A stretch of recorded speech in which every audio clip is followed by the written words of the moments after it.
16-year-old Alia Rogers was about to compete in the Special Olympics in Stevens Point when her parents noticed a limp. And I looked down and we noticed that her leg had red lines in it and it was really swollen. So we decided to skip everything, took her to the doctor, and they said that she had a huge clot and that we should get her to the hospital right away. Tests for blood diseases all came back negative, so doctors prescribed a blood thinner.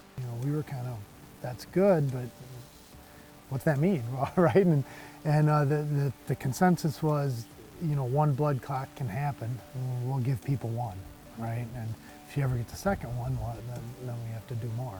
After several months, Alia was taken off the medication, but her parents still kept a close eye on her. It was about a year later, my wife found her blood clot, and in fact, when she took her into the hospital, they said, "I can't believe you found that. It's barely started," right? Because we were really in tune to any change at that time. But why was the 17-year-old getting these clots? More doctor visits, more tests, more unanswered questions. It was a frustrating time until a doctor in Marshfield made a discovery. They referred us to a vascular surgeon, which was Dr. Novolani, and Dr. Novolani did a series of ultrasounds and tests and discovered this Mays-Thurner syndrome, where her common iliac artery is compressing her vein, so the blood will flow out to her extremities, but that won't flow back. Instead of treating Alia with medicine, Dr. Novolani scheduled a surgery. The advent of endovascular therapies with stenting and catheter procedures, a whole new field of possibilities opened up, and people have pioneered a lot of procedures to help patients such as her. But after her procedure, Alia wasn't ready to go home just yet.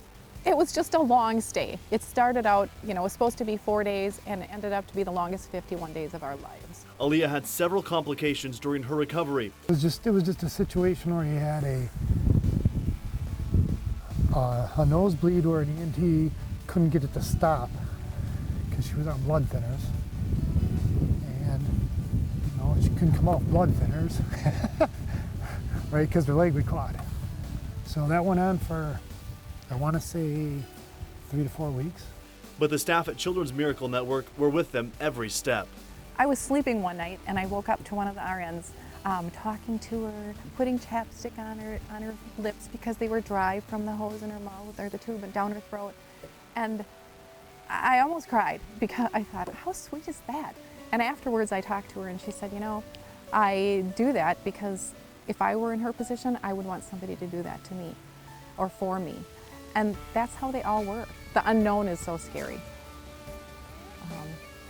But the doctors were all supportive, told us everything that was going on, what to expect. It was still scary. We prayed a lot. After many prayers and 51 days in the hospital, Alia finally got to go home. I remember us saying, gee, it's a bad situation to be in, but if you're going to be in it, that was the right place to be, right? Now the 18-year-old is getting back to the activities she loves. She's doing great. She is. Happy girl. She went to prom a couple weeks ago. She's having fun. Her doctor agrees. I've seen her actually not too long ago. She's doing much, much better. And the parents feel that despite the prolonged course in the hospital, it was worth it.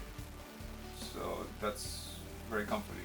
And we noticed prior to the surgery that she was struggling skiing. And this year we took her skiing again like a champ. Approaching these conditions in children is much different than approaching them in people in the later stages of life, because there's so much to gain or lose, and it can truly affect their entire life. And sometimes it's the patients that also affect the doctor's life. I think this was an amazing experience for me. Really, it had some difficult moments, but I really appreciate getting to know Alia and her parents, and she'll be very special and one of those patients you never forget.